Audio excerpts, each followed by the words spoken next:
What if Britain's modern economy was reshaped not by something on land, but by what lay beneath the sea? Not visible, not easily reached, but immensely powerful. Because in the late 20th century, Britain's future was once again tied to its geology. Welcome to the making of Britain. For most of Britain's history, the focus has been on what lies beneath the land. Coal, iron, tin, salt. Resources that could be reached, extracted and used. But beyond the coastline, beneath the waters of the North Sea, another set of resources existed.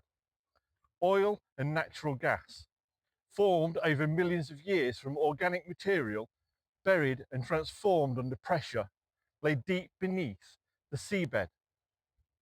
Their presence was not fully understood until relatively recently, and accessing them would require a different kind of effort, one that extended industry beyond the land and into the sea. Exploration of the North Sea intensified in the mid-20th century. Advances in geological surveying and drilling technology made it possible to identify and reach offshore reserves. When significant deposits of oil and gas were confirmed in the 1960s, the implications were considerable.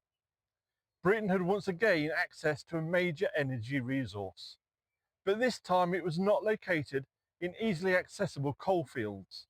It was offshore, beneath challenging conditions, requiring new forms of infrastructure and expertise. The opportunity was clear, but so were the risks.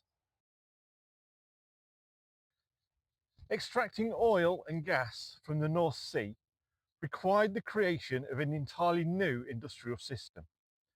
Offshore platforms were constructed, pipelines laid, and support networks established. Workers operated in environments that were often harsh and unpredictable. Far from the mainland, this was not simply an extension of existing industry. It was a transformation, one that brought together engineering, geology, and logistics on a new scale. Coastal towns and cities, particularly in Scotland and northeast England, became centres of this activity, their economies shaped by the demands of offshore production. As you're still walking with me, can I ask you to drop a like? It helps more than you can imagine. Thanks. The discovery of North Sea oil and gas came at a time when energy was a central political and economic concern. Global oil markets were subject to instability, and the ability to produce energy domestically offered a degree of security. For Britain, this was significant. It reduced reliance on imported fuel and provided a source of revenue. The relationship between energy and national policy became more pronounced. Decisions about extraction, taxation and investment were not just economic choices. They were tied to broader questions about independence, stability and the role of the state. At this point, it's worth considering how resources influence national decisions. When a country has access to valuable energy reserves, how should they be used? Should the focus be on immediate economic benefit, long-term stability, or something else entirely? And how do those choices shape the future? Share your thoughts in the comments because the answers are not straightforward and they continue to shape policy today. The impact of North Sea oil and gas extended across the British economy. Revenues from production contributed to public finances, while the industry itself created jobs and supported related sectors. The effects were not evenly distributed. Some regions benefited directly, while others were influenced more indirectly. The presence of this resource altered economic priorities, influencing investment and development. It also coincided with a period of wider economic change, as Britain moved away from traditional heavy industries. In this context, oil and gas became part of a broader transition, reshaping how the economy functioned. As with earlier resource-based industries, the development of the North Sea created communities and patterns of life tied to extraction. Workers spent extended periods offshore, returning to coastal towns that became linked to the industry. These communities experienced both opportunity and uncertainty.